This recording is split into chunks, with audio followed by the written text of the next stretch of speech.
Welcome to the Dork Forest. Jackie and her pals will never bore us. Shameless confessions about our obsession will make us laugh and smile. So let's explore the Dork Forest and dork out for a while. Hi, it's Jackie Cation, and you are listening to The Dork Forest. The website's JackieCation.com, dorkforest.com, thedorkforest.com if you like a determiner. Let's do the credits. Patrick Brady's going to fix this audio and video. Vilmos works on JackieCation.com, and Mike Rickberg sang the song with his wife, Sarah. He composed it, and he will sing his version of the Mexican hat dance at the end of this show. Thank you so much for listening to The Dorks Forest. Here's a scoop. I'm doing stand-up online. A lot of Zoom shows will eventually go back on the road. Sign up for my email list. It's easy to get off. It's harder to get on than it is to get off. And no harm, no foul. If ever bored, JackieCation.com, sign up for the email list. You'll find out about my weekly Zoom shows and stand up on the road eventually. You may donate to the show if you would like. I would like. Sure, I would. There's PayPal, Jackie at JackieCation.com, and there is a PayPal button on both DorkForest.com and JackieCation.com. And there's Venmo, if you like Venmo, Jackie-Cation, oddly enough. If you have listened to all of the shows, go to dorkforest.bandcamp.com, I think. The Dork Forest has a Bandcamp page. You can listen to a lot of ones that are free from pre-2009 when I started pre-recording. And then there's live episodes that cost me a couple of bucks, so I charge you a couple of bucks. There's also some stand-up. There's a story album that's very exciting there. And other than that, I have a lot of merch in my garage. Feel free to order if you know anybody who doesn't have any CDs or the DVD. And you can follow me everywhere at Jackie Cation. Let's get into the show. Hi, Jackie Cation. I'm in my living room. No, I'm not. I keep saying it. Still in my garage. Garage with Danielle Koenig. I can't even remember the last time you were on the show. Were you on the show? I've never been on the show. That's why you can't remember. I've never been on the show. Welcome to the 16th year of the Dork Forest, Danielle Koenig. Thank you. Is it really 16 years? Yeah, we have begun. It is September. Holy moly, that's 2006. impressive. It's ridiculous. Jimmy started 3 months before me. I'm not bitter. Anyway, Danielle Koenig is a comic, writer, and has a podcast called How to Survive with Danielle and Kristine. I wonder what it's about. Anyway, go ahead. You don't want to know? You're just going to guess? No, please tell me.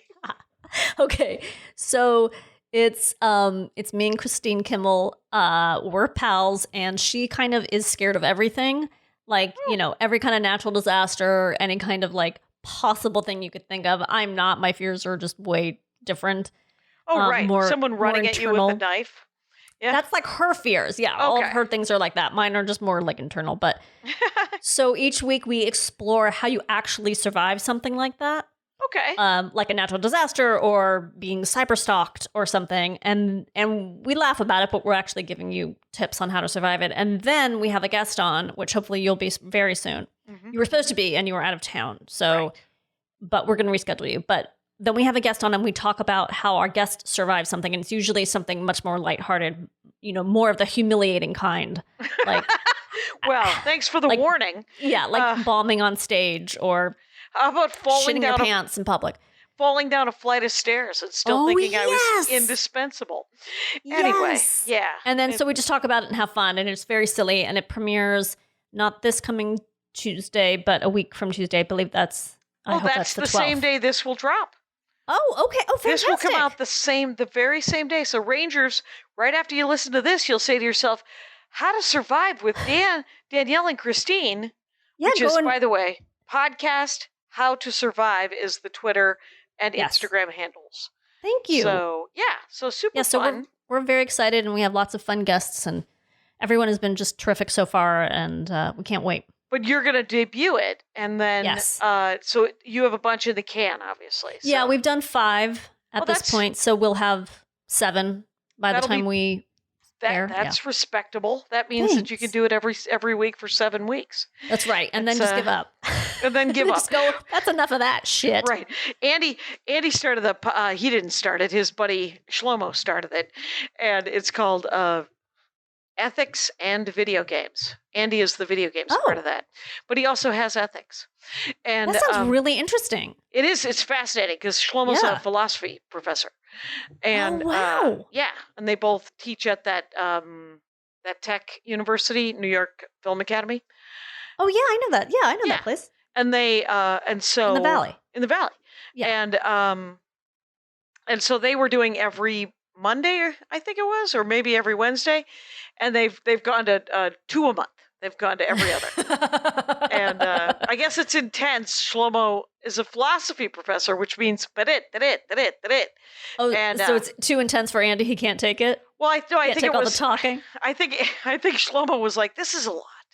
Oh, and because he's also doing a lot of editing with it. It's a great story. Let's use, I think, the first 5 minutes of your Dork Forest talking about something else. Oh, it's Danielle fine. Koenig, you guys. We've known each other since the dawn of man. Yes. And here we are talking about... You helped me out of the slime, right? It was Did you. I? Yeah, you gave me the hand out of the primordial slime. The primordial, yes, exactly. Yeah. I think it was, I had a leg first. Yeah. And then I was like, you should try land. And you were like, oh, interesting. I know. And, I was a little resistant, but then I was like, yeah, I don't really like being cold, so I'll get out of this water. And then all of a sudden you learned to fly. That's right. And you brought me with you. What? That's right. Here's the scoop. Your dorkdom are sitcoms. And they are sitcoms that I don't believe anyone has discussed these sitcoms. Is that true? Because they're pretty mainstream sitcoms. They're super mainstream. They're older, and they're it rivals. Oh, you don't. Yeah, go ahead. You don't have old people on your show. No, I only have old people on my show. I have myself and older. It's one of the prerequisites. No, that's not true.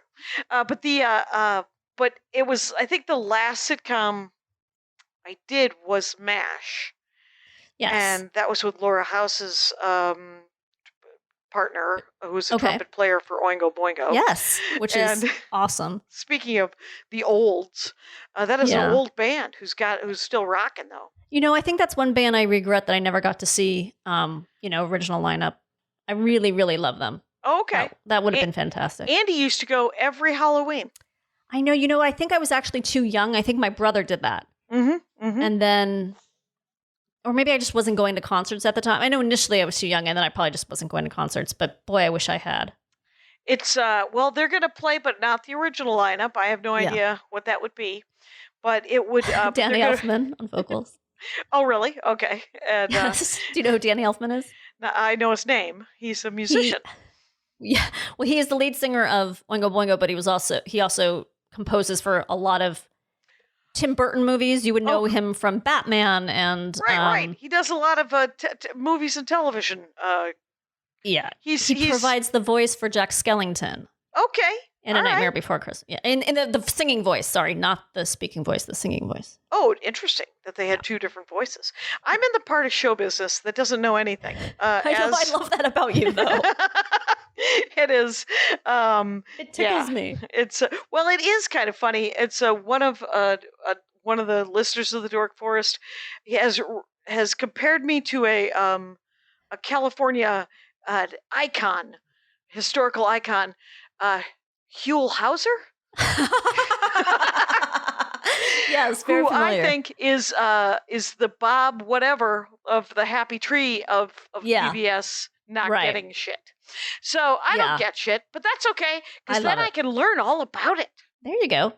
And I can learn over and over again, like that old Alzheimer's joke that everyone makes. Anyway, but did you go in order of the ones that you could talk about? I think so, but let me just explain like how into sitcoms I was when I was a child, we're talking like the 80s. Mm-hmm. My son and I were watching Netflix, I think it is, has a series of like documentaries called History of the Sitcom. Oh. And it's really good, and it's done by subject matter. So they had one that was like Outsiders, or one that was, I can't think of the other topics at this point, but so they cover a lot of sitcoms, and they were, this just gives you an insight maybe, and they were talking about like minorities in sitcoms. I don't remember what the subject exactly was. And I was like, wow, I can't believe they didn't do AKA Pablo or I Married Dora. Like, how could they not cover those? And then I looked them up. I Married Dora was on for like 7 episodes. Right. But it took up a place in my brain. Like that it was, I have never heard of either of those. Of course you haven't. Yeah. Well, AKA Pablo was Paul Rodriguez. Okay. That was his sitcom. Mm-hmm. And it was on, I think, a full season. But in my mind, this was like the pantheon of, I don't know. And then I Married Dora featured a young Juliette Lewis as one of the daughters. The premise of I Married Dora was a man marries his housekeeper so she can stay in the country. So very 80s, yeah. Very 80s. And very the woman, 1880s. I think Pena, I think her last name is Pena. Maybe Elizabeth Pena was the actress who played Dora. And I don't remember who the I was. Okay. That is a hell of a premise. I read about a sitcom that was set in Pilgrim times. And it was supposed to be about the guy who wrote the speech, A City on the Hill. Okay. And it was a sitcom about that guy. Guess how many episodes that one lasted? 3? 2 aired. 2 aired. They made 5, I think. And it was now, called... When was this made? Okay, what was it called? It was also in the 80s. It was the Pilgrims. It was called Pilgrim's Progress or something like that. It was literally something amazing. And I have to tell you that is even beyond my knowledge. I do not know that. I think Sarah Vowell talked about it in one of her books. Oh, okay. And it was absurd because they were in a one-room cabin.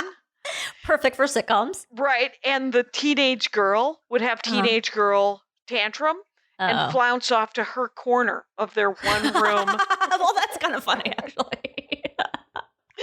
Yeah. And they were like, I'm getting my period and they're calling me a witch. Like that kind of stuff. They just wrote the whole. They're just like, there's just like, hey, we're all starving to death. Anyway, I wonder if the Indians will help us. And yeah. Because I think UPN or one of those in the 90s tried to make a historical sitcom that was about like slave times or something like wildly crazy, inappropriate.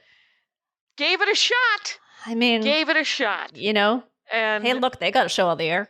So right, good for them. Right, exactly. Somebody paid their insurance for 1 year. Good for you. Yeah. And so that's interesting, though, that your deep dive into sitcoms was so deep that because you've picked like Cheers. Yes. Cheers was huge. Cheers was huge, and Cheers is my favorite of all time. And Cheers is great. Did you like it through all the years, or did you just like the first No, I 3 really seasons? did. Okay. No, I really did. I do not pick Diane or Rebecca. I think they are both brilliant in their own way. Okay. And it saddens me so that the actress? Yeah, the Kirstie Alley, who I actually met once when I was a kid, is such a nutball because God, she was just inspired. She was so freaking funny. And it just proves that we could all turn into a grumpy old man unless we have constant vigilance. Yeah, I think she's always sort of had a troubled life. So I think people turn to religion or extreme. Oh, right. Isn't she in the Clear people? Isn't she? Yeah, that's what I'm talking about. Yeah. The Scientology people. Well, okay, yes, and she's also like, conservative and Trumpy and wacky. Right, right. She's also a Scientologist. Yeah. Right. She's got a bingo card full of a bunch of crazy. Say, yeah. She's got all the settings at a table. So all the servings of a meal. You want to start with your silverware on the outside, work your way in. The wacky, right. And she might want to go in, work her way out. Right. Because just think about, because I think of Kirstie Alley sometimes, and I mix her up, not really, but kind of in my head. And you're like, who is it? I can't wait. Wait. Who do you mix her up with? Third Rock from the Sun? Johnson? Kristen Johnson? Kristen Johnson. Is that her name, Kristen? Yeah, I think it's Kristen. Is it just because of the name? Kristen. It might be. I think it's Kristen. But Kristen Johnson is sane. Kristen Johnson is awesome. She seems lovely, actually. Yeah. That's one show I actually didn't watch, but Third Rock from the Sun? Oh, interesting. Yeah. Okay. I've seen it, but it wasn't really my bag. It was so wackadoodle and over the top. What did you like about Cheers? Because Cheers is it doesn't have that I'm locked in a freezer kind of situation, which I totally appreciate. Like it was more interesting written. Yeah. Well, just to interrupt my own train of thought for a second, when I was doing stand up, I had a joke where I was going to pitch a show an anthology series called Locked in a Freezer, where every episode 2 new people got locked in a freezer and they had to make their way out. But 2 totally different people had nothing to do. That was my favorite. No history, no chemistry, no reason why you were like, well, No maybe reason they'll why they're live in the there freezer. forever and make snowballs and babies. Yes. So I was actually, pretty young when Cheers came out, but I somehow related to it, even though it was, a bunch of adults drinking and being adults and having lots of sexual tension. So drinking. So much drinking. Yeah. And the lead character is a recovering alcoholic who owns a bar. Right. Sam Malone. Right, who has a bottle cap. I just think the bottle cap, yeah. I just saw that episode recently. That's funny. The writing was so amazing to me. I was just always attracted to the writing. And even if I didn't get a joke because it was a reference, it did lots of highbrow references. So even if I didn't get a joke that was some reference, I was still appreciative that wow, they're talking about Wagner on Cheers, just all these weird things. And then very silly stuff, which is really what I like. I like very silly and I like sophisticated wordplay. So, and the interesting thing is silly smart is its own genre. So yeah, I totally agree. Yeah, and they could make it dumb, they could make it heartfelt, they could make it super dumb, they could make it super smart. Right. Because they had both who was the waitress that wasn't Diane? Carla. They had Carla. Yeah. If you wanted to get aggressive. Right. And aggressively stupid, her ex-husband could show up. Yes. Dan Hedaya. Yes. Or who I did a sitcom with. Oh, did you? Yeah, I did a pilot with Dan Hedaya and Joy Behar when I was a teenager. Oh, wow. Called The Rock. Not Rock, but The Rock. And it was supposed to be about a junior high in New York. And okay. I played a pregnant junior high student. Excellent. It didn't go past the pilot, so that was a bummer. Right. But again, checks were cashed. Yeah. And so that's the good news, really. I mean, that I do believe that success in show business is incremental. It's sort of like civilization itself. It can move very, very slowly in some cases. I'm proof of that. Holy shit. Talk to me. And but the good news is we both get to do the work anyway. Yeah. And we live indoors. So you know what? Preach. Amen. Breach. Yep. And so, but what the premise of Cheers? Yes. Just to clear it up for anybody who might be under the age of 100. Right. Here, what is it? So the premise of Cheers is that Sam Malone, who is a former relief pitcher for the Red Sox, the Boston Red Sox, right, owns in an alcoholic binge, lost or won the bar in a bet. I think that's the backstory. Okay. And so he owns a bar, but he's a recovering alcoholic, so he never drinks. Right. That does come up occasionally in big ways, but mostly it's just the background. And one day in the pilot, Diane Chambers, a graduate student, a snooty, white, prissy graduate student, comes in and her fiance dumps her. And she's sort of there, drinking her wine spritzer or whatever they did in the 80s. And Sam can't remember an order, or someone can't remember an order. And she relays back the entire order with all the specifics because she's so good at memorizing because of all the studying she does as a graduate student. That is she seemed too old to me to be a graduate student, but I don't know. Yeah. But that was actually sort of the premise, was that she just was professional student. Oh, So anyway, she ends up taking a job at the bar, and sexual tension and history ensue. And Sure. It's the best chemistry on any TV show, I promise you, that you will ever see. I really believe so. Okay. So they have sexual chemistry. Yes. And tension. Tension. There's tension. It was where the whole will they, won't they started, I believe. That's the whole... Was one of the first ones? Yeah, that many TV shows followed after, but it was a huge thing. Will they, won't they? And then when they did, will they get back together? That kind of thing. Right. And so the other characters, there is Norm. Yeah, who's the resident barfly. Right, and his buddy Cliff. Right. So Norm is an accountant who is often out of work. Right. He was supposed to have one word in the pilot, and that was supposed to be it. He was just supposed to say beer. Yeah. They made him a regular. Cliff, who is I read this when I was reading up on it, but I think I already knew this. Just for the record, I think I already knew this. She already knew this, you guys. John Ratzenberger, who plays Cliff, auditioned for Norm. And apparently in the casting, he said something to the effect of, "Oh, are you going to have a resident know-it-all?" Because I guess that's a staple of bars. Right. So they eventually created that character for him. So he becomes the resident, and the only one with a Boston accent, by the way. Okay. And he's a mailman, but he just, I never was sure if his trivia is correct or incorrect. I think they played it both ways. Oh, really? But I think so. I'm not positive. That'd be funny if you couldn't count on it. Yeah. It's kind of weird. Yeah. You know about the Jeopardy episode, right? Which I reference in my head constantly. No. So there's an episode where Cliff goes on Jeopardy. And I don't remember, I should have looked it up. I don't remember the exact question, but the question is something about, like, what do these three people have in common? Obviously, that's not it, but it's, with these three historical figures or something, what links them? And Cliff's answer is, who are three people who have never been in my living room? Which is correct. Sure. So there's a big controversy because he did answer it correct, and they end up giving him something as a consolation prize. But I have gone on to write on lots of game shows. Right. So whenever I see something that's not, as we say, pinned, meaning there could be more than one answer, I say it's like a Cliff Clavin, like who are these people who have never been in my living room? Right. So that's my great story.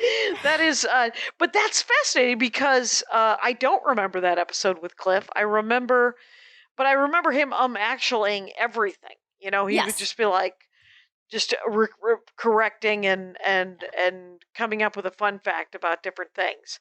And then everyone sighs and rolls their eyes because they're so annoying. Yeah. And then Frasier came in. Right. So Frasier comes in. Is Carla there when Diane starts, by the way? So Carla was there the entire time. Okay. Sam was there the entire time. It started with Coach as the assistant bartender. Coach was Ted Danson, was Sam Malone's coach in baseball. And he's like a little senile. The implication is he's been hit in the head too many times. Right. With a ball. But and he's so funny. He was so sweet and so wonderful and so funny. And it reminds me of Eddie at the Improv. I don't know Eddie at the Improv. He's a bartender. Yeah, I remember Eddie. Okay, yeah. So has Eddie been hit in the head too many times? No, except for Eddie.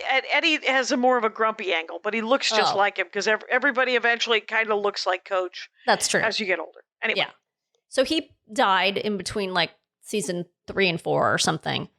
So they bring on Woody Harrelson. That was Woody Harrelson's first break. He plays Woody, who's also, what's the thing that's so impressive to me about the show? Well, one of the things is that it's like, he's the dumb character. Yeah. But like, up until then, I feel like every dumb character was the same on TV. But both Coach and Woody were so like unique in their dumbness. Like they weren't just airheads. They were like sweet and interesting and layered and weren't just like, this guy's dumb. Like that doesn't sum up his whole thing. Right. It's sort of like more of it's Gomer Pyle with another layer. Right. So if you can imagine. Right. And Gomer Pyle occasionally would have, there'd be wisdom. There would be old country, sort of like the guy on 30 Rock, the blonde guy. Yeah. Brer. And, sure. And, that actor. And, but yeah, so Woody, so I think that Carla had a crush on Sam. It does come out a couple of times. Like, she'll say, like, did you ever think about us? Mm-hmm. Or something. And he said something very sweet, like, of course I have, but, it would just ruin our friendship or something. Because he's this, like, womanizer stud who probably would not be with Carla, who's eternally pregnant and eternally single and eternally raising 1 million kids and is very gruff. Right. So, yeah. So now I kind of want to watch those first episodes of. So when does Frasier get introduced? I think Frasier is like maybe Well, if I think Diane was on for 4 seasons, so I guess it was the 3rd season. Okay. Kelsey Grammer's line used to be like, I was supposed to be on for 6 weeks, and I ended up being on for 6 years, and that was before the spin-off Frasier. Yeah. So Frasier comes in and eventually becomes. I think he's Diane's love interest. Mm-hmm. To sort of after she and Sam have broken up. So Frasier comes in. He's equally snobby, equally erudite. He was hysterical. He was wonderful. Yeah. And then Lilith comes on, and Lilith and Frasier become a couple, and so it's a whole thing. But the great thing about the show is just like it's all these, without anyone being of color, it's all these different people of different social status. They do it. They do sort of a very white Boston social strata thing instead of any sort of racial or sexual thing. It's all just sort of education levels. Yes. And they'll have like a famous person, like what's his name? He was the Speaker of the House, Tipper. Tipper Gore? No, not Tipper Gore. That's Al Gore's wife. No, Tip O'Neill. Tip O'Neill. Okay. Like he's on an episode. Like he just comes in and he's playing himself as Tip O'Neill, and they're all like, they just go crazy because it's a famous person. So right. Or maybe they didn't go crazy, but it's just fun to see the different juxtapositions and of the stuff. Yeah. So what are your favorite episodes? Because the episode where Diane and Sam first kiss is, it really got me as a kid, and it still gets me. It is fabulous. And I have to say, probably the longest lasting effect the show had on me was that I mistakenly thought that I was Diane Chambers and that I was going to find a Sam Malone. And I think I kept sort of like dating or being attracted to people who were like, sure, on the surface they're dumb and womanizers, but deep down they're sweet and wonderful. Isn't that what I'm going to marry? Right. It turns out you hit bottom pretty quick with those gentlemen. Yes. But then another fantastic episode is Kirstie Alley character comes on, and she's very Rebecca. She comes on and she's like this high-powered businesswoman because the bar has been sold to a corporation. Right. But as the show went on, the character devolved or evolved, depending on how you look at it, into like an insecure mess. And she was so fucking funny in that way. And so there's just an episode where she's just such a mess, and she's I don't know if this is the same episode. There's some episode where she's smoking, and she said she would quit smoking, so she pops the cigarette into her mouth, and it's hilarious. I don't know if that's the same episode. But anyway, there's an episode where she's just a mess, and like Sam had been hitting on her this whole time, and he's just like, you need to like get a shower. Like because she's like sobbing, and she's just constantly going after wealthy men. Right. Who won't commit to her.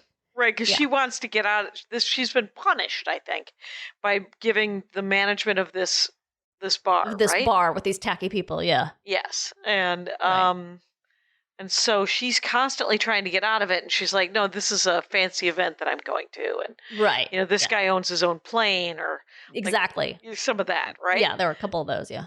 That's awesome. She was so funny. God. There's an episode where. I'm just thinking of episodes off the top of my head, but there's an episode where there's a Boston's Best Barmaid contest or something, and Diane thinks it's anti-feminist and disgusting, and of course they submit her into the contest, and she ends up winning, and then she like gives a speech about how it's degrading or something, and it's just wonderful because they just pack all of the right. Was there always a B plot? Was there always a secondary? Boy, I feel like in those sitcoms in the 80s usually had an A plot and then something else. Yes, I think plot might be kind of overstating it. For one thing, the show mostly took place in the bar. Right. And then there was a back room, the pool room, and there was an office. And the office. But in the whole first season, they don't ever leave the bar. They don't go to an other location. So the majority of the plot takes place. So there would be a B plot, but it would be something small. Like there's one time where Frasier is reading all the barflies Charles Dickens novels.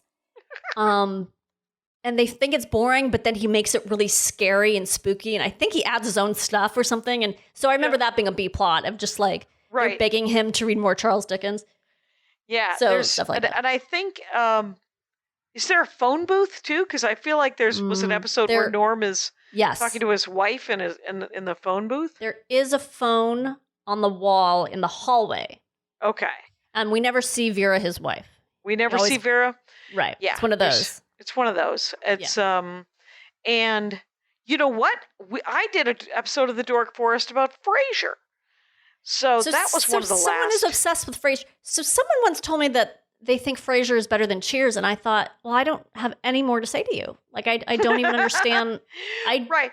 Well, I mean, I thought that the writing on Frasier was good, and my problem with a lot of sitcoms is always when it gets mean just for the purpose of being mean, where you're like, well, just write a joke. Right. That's why usually the first 3 seasons are super fun. Right. And why nobody cared about my Seinfeld spec. Which is... When did you write it? At the time or recently? I think 99, 98. Oh, okay. That would have been the right time, I think. So you wrote... Oh, you're joking. You didn't really write a Seinfeld spec where they're nice. I did. I did. It was dumb. It was when I thought I might have wanted to be a writer. Do they all fall down a flight of stairs and have their memory blanked out on who they are? No, George is taking a bus, and the bus driver has a giant belt buckle, and he makes a comment about the belt buckle, and the bus driver is mad at him and kicks him off the bus. Okay. So George spends the entire episode trying to make it okay that he keeps buying larger and larger belt buckles to wear. So it was a sight gag, kind of. Okay. And that actually makes sense because that's what George would do. Yes, and I can't remember the other plot because I knew that there were 2 plots. Well, I'm not sure there was like 3 plots. Yeah, I think there was always a C plot too, right? Because there were the 3 of them. 4. Well, with Kramer. 4. And yeah, I think that there might have been a Julia Louis-Dreyfus plot with it, but I wrote that, and I think a year or 2 earlier I wrote a Spin City, and I wrote a Spin City. Did you write a Spin City? Yes. In fact, I joked that like every time I attempted something horrible would happen because I wrote a news radio and then Phil Hartman died. I wrote a Spin City and then Michael J. Fox comes out with the fact that he has, I mean, he already had it, but. Or yeah.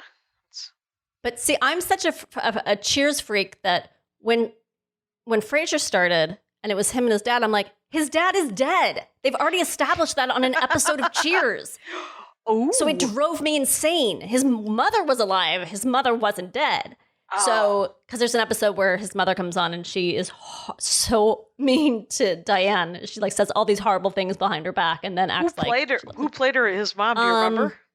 I believe because it's usually a casting. I think it was Glennis Johns. Okay, who you might know as the mother in Mary Poppins, the British actress. Oh, okay, yeah, who's delightful. Yes. I think it was her. And if it wasn't her, she was on a different episode. Okay. But anyway, so already I was on my heels with Frasier. I was like, mm-mm. And then, I don't know, I just felt like him and his brother are the same character. And I don't know, I certainly watched it enough to remember it. I never had the warmth that I had for Cheers at all. Right. Yeah. Was there at any point, because sitcoms do this, where they get harder to watch, and then they can regroup and just become great again. And sometimes they introduce sort of an Oliver character. Yes. Or they travel somewhere. They go to London for some reason. Yeah. It doesn't usually work that well. No, it's usually, I don't know, but they're just trying to shake things up. I know. I get Although we're watching, I don't know how much British TV you watch, but we've been watching a lot of British game shows and also the sitcom Man Down with Greg Davies. I don't know if you know that show, but no, is it good? It's very funny. It's very silly. Like it's very, very silly. Okay. And I think it's getting better as we're watching it. Like it's old now, but I mean, I think it's getting what better. Streaming service is it on? Oh, I think. Oh God, my son I can just always Google the words finds "man it. Yeah. down" Man and down. streaming. Yeah, it might be YouTube because we watched the game shows. Would I Lie to You on YouTube, which is a British show, which is apparently, by the way, there are 10 funny people in England and that's it. Because they're all on these shows and they just... And Taskmaster. That's how this all started. It all started with Taskmaster. We became... Oh, so he's the host of Taskmaster, Greg Davies. Oh, he's the lead in this sitcom. Oh, Man okay. Down. I was told about Taskmaster by a comic book writer by the name of Matt Fraction. He was like, "Are you watching Taskmaster?" Uh-huh. And Matt Fraction is famous comic book writer. Like he's written movies and stuff. But the thing is and he is married to Kelsey Grammer, who wrote Captain Marvel. Oh my God. And so they're great. Power couple. Anyway, so he said, are you watching Taskmaster? And it's British. And I said, there's a Taskmaster show? Because Taskmaster is a bad guy in the Marvel universe. Oh, that's right. I've heard that. And he was, and Matt Fraction, in my mind, famously said to me, and this was probably a month ago, and 6 weeks ago, he goes, "Oh, I wish there was a Taskmaster TV show, and it'd be so great if it were British." Oh, that's so funny. But the sitcom that I have, that my favorite sitcom that has sort of reintroduced me to sitcoms again is Ghosts, plural, British, HBO Max. Oh, so it's an improv troupe. Oh, it is? Yeah, they're all the entire cast is one improv troupe. Okay, because during the Emmys they kept advertising this American show called Ghosts, and I tweeted something snarky about it because it looked terrible. And a friend of mine said, "Oh, is that a American version of the British show?" So he seemed to. I was trying to remember who it was. She seemed to think that it was indeed a remake of this show. So I will check out the British show. Would not be surprised if they tried to remake it. Would not be surprised if they failed. Didn't work. Yeah. Horribly. Well, they tried to remake Taskmaster here and it failed. Right, because I don't think anyone told Reggie Watts that he wasn't supposed to genuinely be mean. Oh, I never saw it. I can't bring myself to watch it. Well, is he genuinely mean? Yeah, I think he's genuinely ball busting so hard that it gets mean, and you're like, no, that guy's not serious. No, and at all. Yeah, and also it's the humor. I mean, not to sound like a dumb American, but the humor is so British that they can just say things and they all laugh. Like it's not harsh. It all comes out very funny, and they swear and they say the most like vulgar things in the most passive way, and the audience does an ooh every time they say a bad word, which I love. It's just so they're just like normal. Yeah. And Ghosts. It's specifically the kind of sitcom that gets better. Like the third episode is when I fell in love with it. Okay, because see, I tend to give up. Like we try to when I say we, my son and I try to watch What We Do in the Shadows. Oh, I tried to watch that too. It didn't take. Yes, it didn't take, and I love all those people because those people are really funny and people love it so. And I couldn't understand. I'm like, maybe I need to give it another try because it seems like it should be up my alley. It should be right up all of our alleys because it's silly and smart and weird. But maybe it takes 6 episodes. Maybe. So the woman in that is in another hilarious British sitcom I have to tell you about called Stath Lets Flats. How do you spell that? Stath is like STATH. Okay. And he lets flats, meaning he leases apartments. Right. Okay. And there's only 2 seasons, of course, because it's British and there's only like 5 episodes a season or something. But it's so fucking funny. And her brother created it, and they play brother and sister on the show.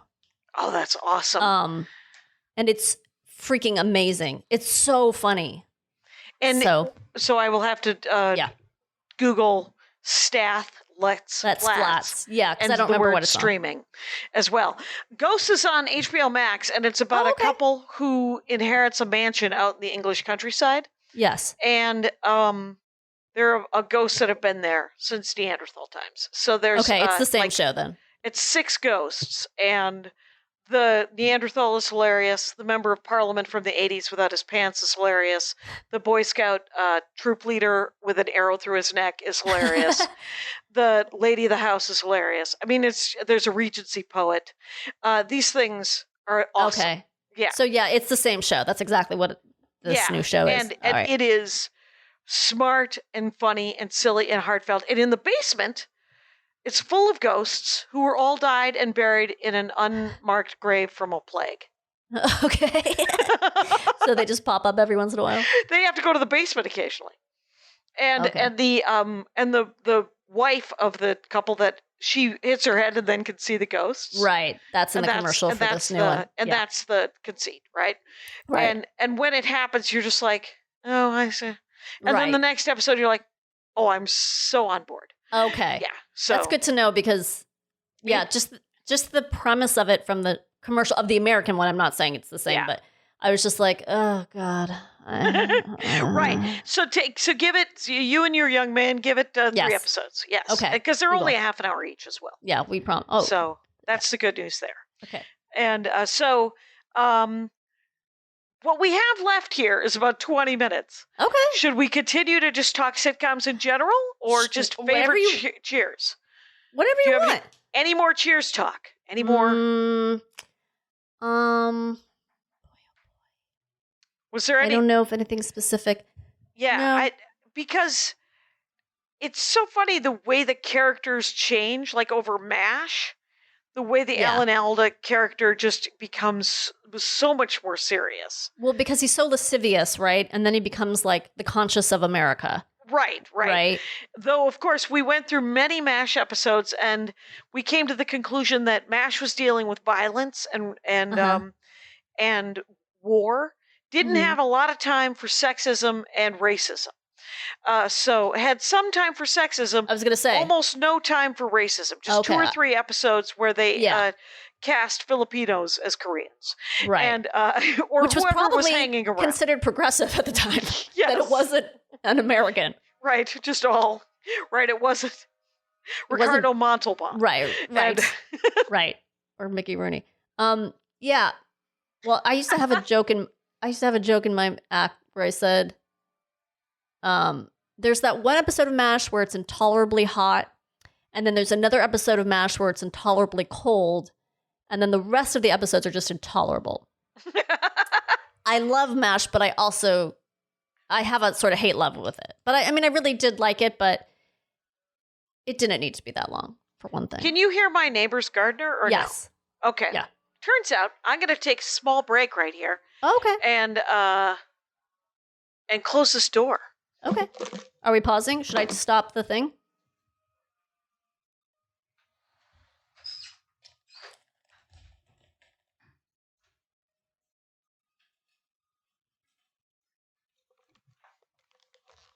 Well, it's better.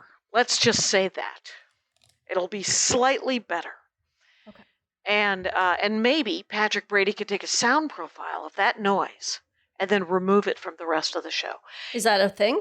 You can do that? That is a thing. And Patrick Brady, the guy who does the audio, is a genius. So he's been doing it for, I would say, 13 years. He's been working on the audio for the Dork Forest. Right. The first 3 years were essentially a conference call. So there was no audio to be done. Right. And then Patrick Brady heard an episode when I first started pre-recording, and he said, "Hey, I'm a fan. This sounds horrible. Can I help?" And I said, "I don't have any money." And then later, I got some money.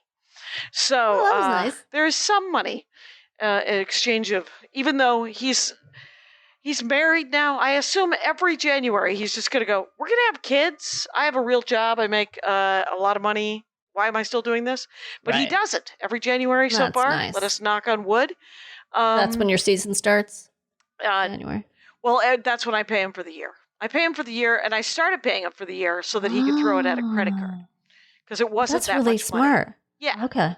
Yeah. It was, I was like, "You're 25. You probably have credit card debt. If I gave you the whole lump sum, you could throw it at a credit card and not have interest." So that's really nice of you. Well, it wasn't a lot of money. It wasn't enough. I didn't feel like $12 at a time is not really. I wasn't $1 an episode or $1 a month. quarter an episode. No, I think the going rate at the time was, I think it's $50 an episode. So I forget. Hey, Rangers, some Dork Forest transparency right here in the middle of the show. I like that you call your fans Rangers. They're Rangers of the Dork Forest. I get that. I like, it's like, Gwen Stefani with her lambs, or Mariah it's Carey interesting. with her. The Jackie and Laurie show, we haven't picked people who like assholes. Is what Laurie would say that we should call those people who like assholes. Fans. Yes, because Laurie and I are the assholes in question. Oh, Maybe because it's all about stand-up. Maybe they should be called the hecklers. Oh, they could be called hecklers, except for you hate to encourage it. It's we could call them bookers, and then maybe get some work. Hey, there you go. And then shit on those people when you get on the show.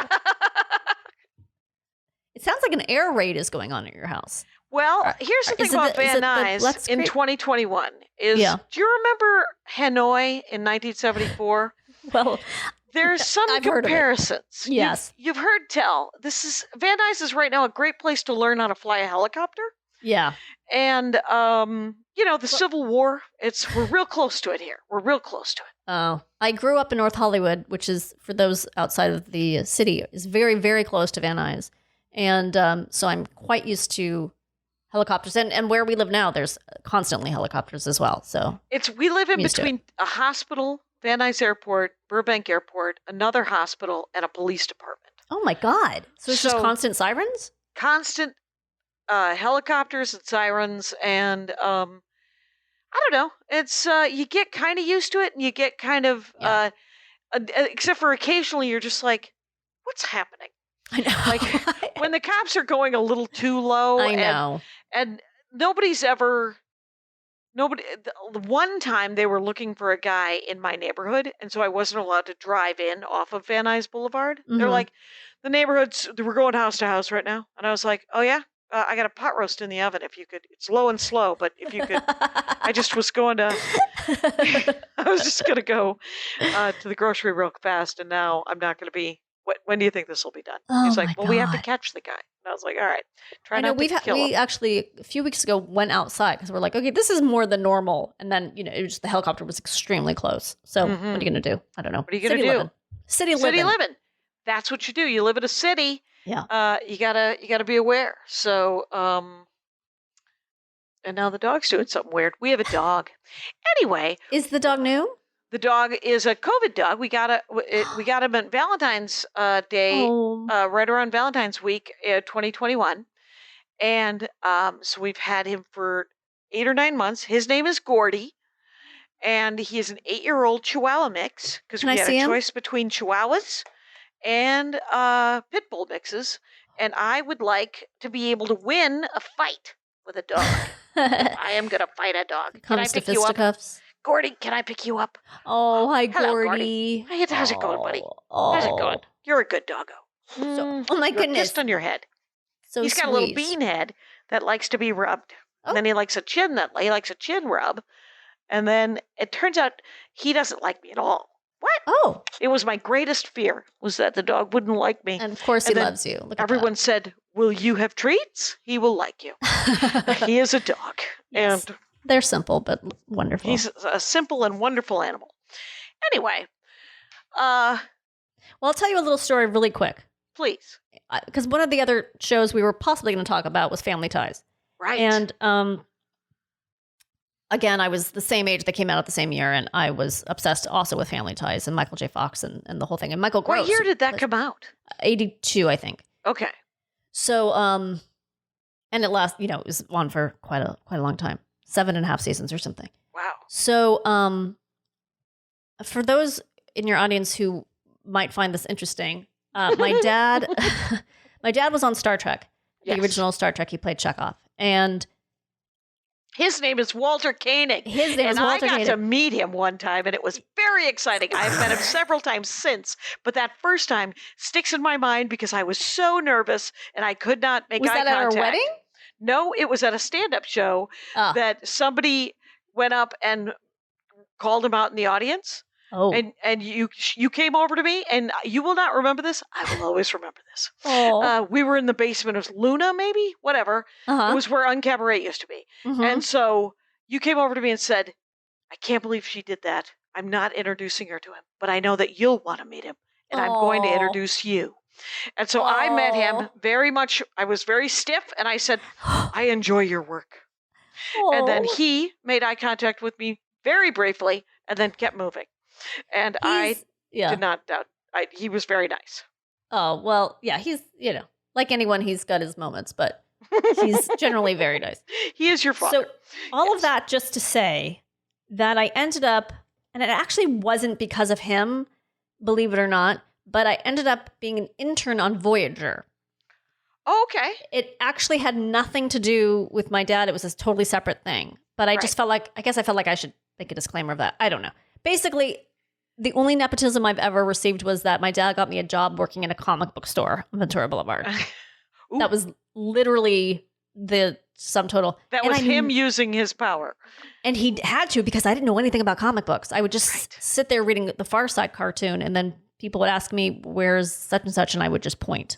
Right. Because I didn't know anything. Right. Good luck. It might be over there. I know. Yeah. And now it's my son's, that's what he wants his first job to be. He wants to work in a comic book store. Oh, but cool. he'll actually know stuff. So I was working on Voyager, and it's like a writer's intern, I guess. Okay. And yeah, I get that's what I was. And it was at Paramount, and one day I found this on the desk. Is it backwards? Because I'm no, I can see it. So and let me tell you something. Family Ties cup, yes. Mug. I sense that there might have been some crime. There was 100% crime. I've never. I mean, as a kid, Danielle Koenig is not a crime person. Yes. I once stole a pack of gum in a supermarket when I was a kid just to see if I could do it. But this was I know. And this is how people justify crime, I guess. Yes. But I was like, I know that I will appreciate this more than anyone else will ever appreciate this. It was just sitting there left over. Rocket and I was raccoon, Danielle Koenig. But what if I want it more than someone else? I mean, maybe I wouldn't do it today, but it sits on my desk, and it makes me happy. It brings you joy. Yeah. Here's the thing. It's so weird that came out in 1982, but it kind of makes sense. My brother, Russ, has always wanted to be Alex P. Keaton. Okay. And in 1982, you have to know that he was probably 22 years old. Well, but probably so was Michael J. Fox, if we're going to be honest. So he related to that character to such a huge extent. Okay. Because it wasn't like our parents were hippies, even though Nancy Cation did one time. This is my favorite story that I remembered about a year ago. She got to see Malcolm X speak.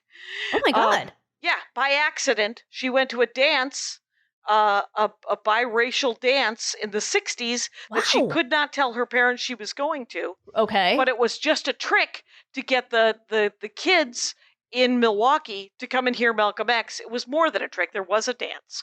But he also spoke there. And she got to hear him speak. And she said it was amazing. And then there was a dance that she really enjoyed. And, just a few months ago, I read not his autobiography, but a biography of him. Oh, that's neat. Because I realized I really didn't know anything about him. Right. Before I saw the movie, which I still will see. I've never seen it. Just have the Denzel. Yeah, and I've heard it's wonderful. I just kind of wanted to get a Did you ever read the Alex or the Haley autobiography? That's what I'm saying. I have not. I actually have not. But they talk about it in this book, and they actually talk about sometimes where they got things wrong. Oh, because maybe he wanted it presented a certain way, and it kind of wasn't. But he did a lot of traveling and going to other cities, so that's probably what that was. A lot of he went to Milwaukee. Nation. Yeah, Nation of Islam. And I read that book in college, and then I saw the movie, and I of course liked the book better. Right. But Denzel Washington, very handsome. Always so. And but I liked my favorite part so of was Malcolm X. Malcolm X also very handsome. Oh my God. one of the craziest stories in the autobiography by Alex Haley is that he was once a busboy with Red Fox. They both worked at the same restaurant. Okay, and that Red is not in Fox this book. That was called Red Fox. right. And Malcolm was called Malcolm Red. X was also nicknamed Red. Yeah. And they had to figure out what to call him. Oh, They might have called him Little Red. I forget what it was, but it was in the autobiography what they called it. That's so fun. I don't think that's. I mean, the fact that they called him Red is definitely in the book. He had red hair, and sort of like a lighter complexion. Right. It was which sort of goes into the whole psychology. Yeah, it was described in a small part of a chapter that explained to Whitey Magoo's what different skin shades are within the Black community. Right. And it was fascinating because every time there's some huge reveal, when I realized that the fishbowl of white, supremacy that I was raised in with institutionalized racism. Right. It's always fun to get a new fun fact to go, oh shit, humanity. It is. Okay. So what did your mom say about She said the it was speech? great and that she really liked the dance. Oh. There wasn't enough. There wasn't enough about Malcolm X, quite honestly. She also had a very 1960s and 70s liberal attitude towards racism that remember, and this was one of the they were trying. We were all told in the 70s that everybody old was racist and they would eventually die off, and then there would be no more racism. Right. Little did we realize that there were guys at bat just warming up. No kidding. Donuts, just 35-year-olds waiting for their chance to be fuckwits. And but what we were sold at Sesame Street was that the definition of racism was judging someone by their color. Right. As opposed to the institutionalized racism of things not being available and just judgments and, thinking that someone might not have ambition because they were a Black man. Yes. And I think we're getting... We've taken a step closer. I think so. I mean, I think we're getting a step to at least Whitey Magoo's like us comprehending it. I've been reading a lot. Yeah, I've been reading a lot of those kind of books too, which is like, this is what they fucking did. I read an idiot. I read the idiot version of a book called Stamped. And when I say idiot version, it's just written for 5th graders. Oh, I read Stamped. Stamped for kids?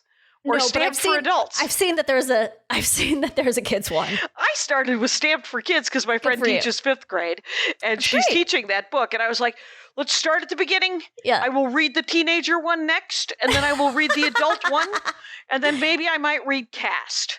Read it in like French then after that. And then I'll read it in French, and then I'll read it as the audiobook. Yeah. Anyway, but it was... it's just essentially, I just need to be reminded that we're all just a stalk of meat with a brain on top and different sausage casings. Right. So, but Family Ties had the hippie parents. Yeah. The whole premise of Family Ties, for those of you, again, who don't know, is it was in the Reagan era. Reagan was president, and the whole premise was hippie parents raising modern teenagers who don't correlate with their values. So Alex P. Keaton is a capitalist, and a young Republican, he's in the Young Republicans Club, and he only got away with it because he's Michael J. Fox, who's just charm personified. Charm personified. And Mallory, who's Justine Bateman, is an airhead, but again, done really well. Like, you kind of like her, even though she's kind of shallow and an airhead. And then... Right, it's all about the mall. It was very much... It's very 80s. Very 80s. And then Tina Yothers, who's the youngest Jennifer, is just kind of a tomboy at first, and then... What does she turn into? I forget. She became... You mean in real life? She became like a rock star. Oh.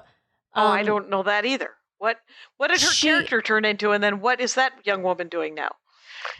She was sort of more, she was sort of the combination. She was like smart, but not obsessed with money the way Alex was, and into fashion and boys, but not dumb like Mallory. So she was sort of, and then they have, of course, then they had their own little Oliver, they had Andrew. Oh, right. And then they had the boyfriend of Mallory. Nick. Yeah. Really bad character.